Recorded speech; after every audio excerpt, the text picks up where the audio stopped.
bari nchakare kandi nsapata kagizo muzano gundi so ngwene zagambira ekimeza ko kitambure kiti iwo ryoko umwaka gwa 2021 bamazire bacha nicyo kuza kuba norebaho imo bakunda timu zanyu kurwombyanga biwanyu murebe ibintu ko bitambuire so nokutandika ndikwereka ngo one results nyamazo just briefly mbarasete ibintu ebikijibiroho ari kibagwirira ari cyo kwetengo ari embarabara no mujimanya engoha ye mbarabara yo ne kwata itungo yakwata itungo azegenda nenyama wenda kujione jane nyama so Gaddafi hizina no yakwata muvero gwa mbarasete bajezo kugiye kurayanga yagenda nenyama so yatera mbarasete gore marizo polisi hinjiro bushaja hari Bright Stars buri tanaritsuru so ebyenko bitambwire now ekimeza kimere kita ekimeza team ya Vipers neche bembire ubona 2009 ekuratura team ya KCC ubona 2008 bona bengani so bonero 12 yishika ngo mwaka mbako bagurigiro mu 2021 because mbagaruka mukuzana ebiro bina bekoze ko kubanza 2022 masango mwaka bagumara timu ezo ziri kuratana ntege ya mugenzuwe kugira ngo nuhora atwara kikopo ecyo mwaka ugwenyine uwo bitu tushabire mukama COVID-19 itakavo abo kuba ligi ibirezahwa ligi ibirestira mabega zona bazimarizire omudress bari umunda boardroom abo ko tizirahwire Vipers kastora buriya aba COVID-19 bajemeza yakomere express mukano gwabanje ni herche kutwana yekine na hata kikopo aba COVID-19 so ntishababu dira ngo hari yoro emizano n'abagizane bweyo tureba atware season azana emizano yona of course tukusha mnongra kama tuyambe COVID-19 esigara mu 2021 umuchakasha tune mutimu ya bull nize ine surprise ya manu mnonga season age abantu babura aba bino kwatira manu minji mnonga etugambira bino bona bina butano so tubarikubi okutwariza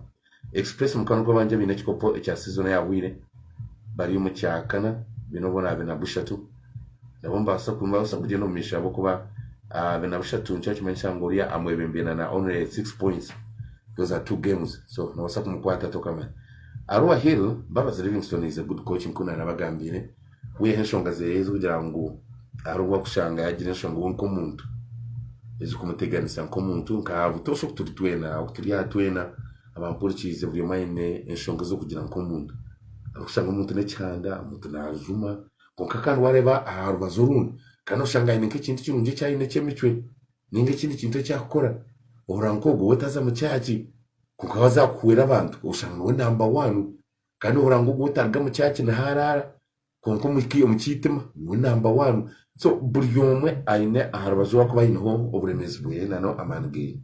so Baba Livingstone ABA utirare bazo ni coach mu munonga Arua Hill niyo timu yagarukira na Toro United na Gaddafi bakwija mu Uganda Premier League nuyo ngati muri kura kurunje munonga right na abantu bakebuza mbona shiwe no rugamba rasete barasema zo wire buri ngomo mu Uganda Premier League no genda aruwe tarike bwa hati ncho kugira ngo ndebe ni hikirebere when you get to 50 years and above so you make some decisions ezukutangaza public esiyone kutina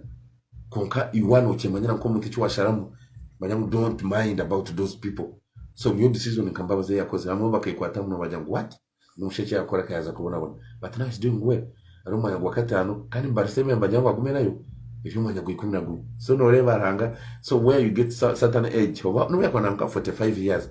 you make a decision you won't come on to akwana no shara mata utare bikuza kubuza bindi bikibicha so that is Zimbabwe so that's why I like him when he decides that was kuja muchi wakiso Giants eri mu cyamakaga mu cyamushazuira Mchamunana UPDF, umuchamu na Gaddafi, umuchi 10 Sports Club Villa, Mbaraseri umuchi 11, Police eri umuchi 12. Actually Mbaraseri na Police ine 12 points. Timu ya Mbaraseri ine 14. Kandi Police ine sinjira mzanisha to hero kire kula team. So okwe perform most likely Mbaraseri neza kushomeze nkumugwa Police. Ondo paraka abinyi mama undi paraka nka beri yambabazi konka ba coach bakumamba hindu bingi different people the name kasigara ryiri yamani konka mu rwa byona mugezo wanyu mpurikize twareba team ya undi paraka yasigaza just izina kama imbegent just konka tekine mani kakute twina iri mu 12 points actually abari yahansi unfortunately haba said ningira ryabari yahansi Bright Stars negmane kora kuko nekoraje kunaneze nezi yayo actually ba candidates baba ntakwaso kushika kusharwamo almumbara city almu polisi almu ondu paraka na Bright Stars Busoga na Toro United and echo mugishambi Toro United yo yasimuza na hate kwingana mukaga bagugitera junura mwini tekine chance yo korache yo kurgayi wale ababusoga na encho chumu bineshonga ze sente abazana utareberwa so nore enshonga nyoni basubutaranze akusingwa konka akwa bukushanga nka club ero of form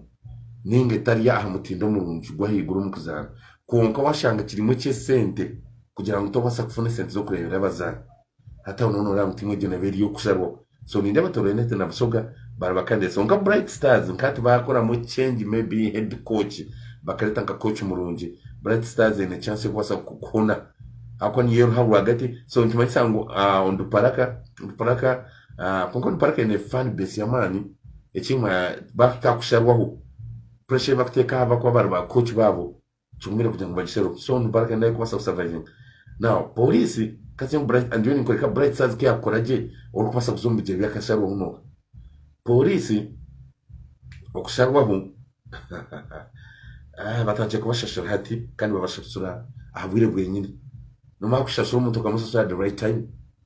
umuntu kumushashura uvuye aba nakutunga kizu kumushashura uvuye nakushashura school fees ubwo umuntu takakwebo njwa kizo mbwire bwenyine ubudhani kumushashura yo mu Christmas akwe enjoying akwa after all nagabaye no kachika na enjoying na so ta feeling that impact ya manu mnonga so nteka police yashashurira bwire bwenyine ati ndanene basabusabye mbara city ni surviving unaiba mwine mpaka na cheza ba mushari atikana inchi za kuwachugumiraho hata unchura bagungumire right now maimuzane eri 12 chugumira kumanyaga ati Mbara City polisi onduparaka na Bright Stars okubasa kusharwa unuha chugumira right now abokwana no hona bomwine mpaka ni manya cyaba cya Mbara City kugira kusharwa ubusipanga mambatunga penalty burumuzana agwa kacheka burumuzana gwakacheka ngo ngutunga penalty akona ona manya kuzana kazano ke yako kutasharwa so echo kati kirekera abo konka l'esprit Mbara City gumemu abokwa niyo club yo nkayitwine no goma sko gitu gona kita Toro United of course amakuru na mwamaga huliro Toro United babinje coach wabo Edward Gorora agira ati I think this will never cause reshire atakwamba ntakina cyama cy'inkwimira club ejo so nono rango umuntu yagamba ati ninkuba kubinga ngamurmo okasimu tumwebere kumbingo hati mbona za kuri byo mugasho nicyo cyera fane abite ako umuntu expect ko disappointed nkamwereka ngo okumbinga kwawe cyanyamba kuyitinga naza aven so it's very rare konkawe Edward Gorora yabasa kubanagira ati it's okay ate kibakora kikire ate ningirangu mpinduka nje bakora hejo yabasa kuyamba club ejo kusigara muri iki atana nicyo kwa nimbendeza kare yagenda atyo kandi amakuru ngeri kambu abasa kugira ngo Bright Stars baskon mu mwitaga yokwe now abesh komeko wa Busoga United mumanya coach no mulungi kuri ko buremezi ya administration utashashura bazana so ubwo baramukwate now timu tugenda hayeru ambajungu Everton na Newcastle United konkogo muzano bagonjiza yabo enshonga z'umwe za COVID-19 Rafael Benitez mubabe na complaining amunonga mubabikiriza bazana kandi abazana bari yaba ofomu tubine bine injuries bikibinke byingi munonga so bagira ngo kare atfatwa agenda bagonjiza go muzano bamwe chance ubundi bayino bakira kunje munonga Gavin Neville na Jet Manchester United should have been forced to play through a COVID outbreak to Manu keshimwe kuba neje meserezwa okuzana emizano yayo omburi bwa COVID-19 muri wa COVID-19 atabwanje Manu ebineza kuza muri performing aje atwaka humura ko already bagayire baba bagara atichoka la performance tono nchumuronga so that is Garneve welcome muntu gwagamba Burnley elizuwe ne club ya Manchester United wasadi ya Manchester United mjompuriche Pogba takagarukire Lindelof takagarukire Bruno Fernandes ainero cards nyingi tarabuzano gumza kandi jiko ngwa bena regular starter lineup ya club ya Manchester United Portuguese, two Portuguese, Cristiano Ronaldo and Bruno Fernandes. So this time, I think they want to change the lineup. Aboko gukura kwe Marshall ajana kugenda club ya Manchester United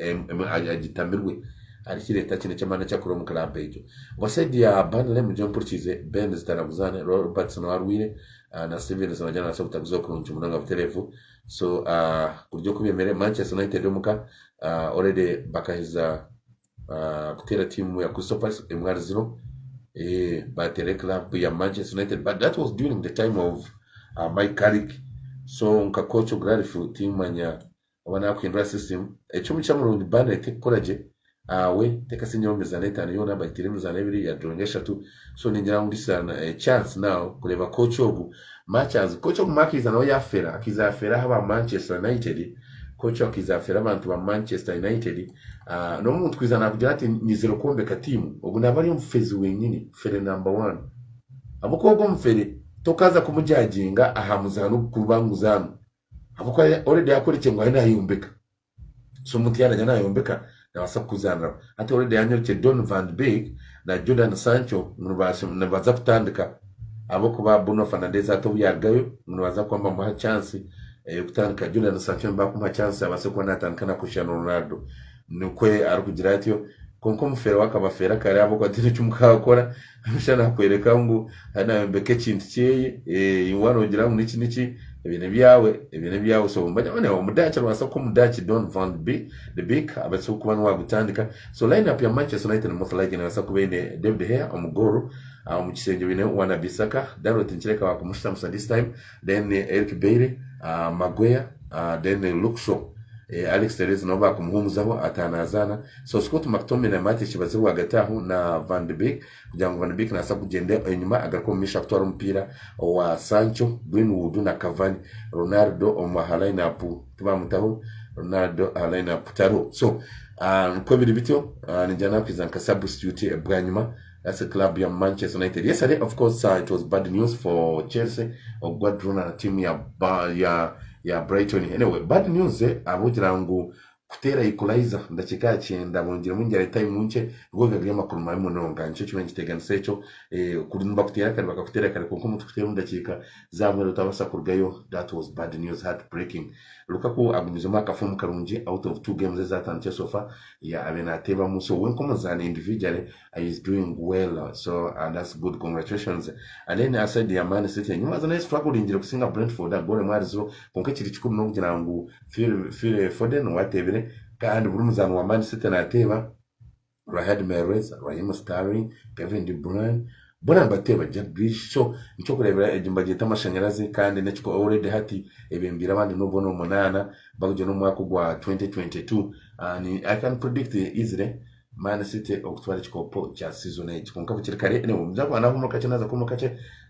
twasakure yanze ampira ba Manchester United neguye ninganeza gukora draw ko yakozire draw na club ya Newcastle United. Patto Nuguless no mu studio. Orwongoto, haiga na kapuzi, West, Gamba,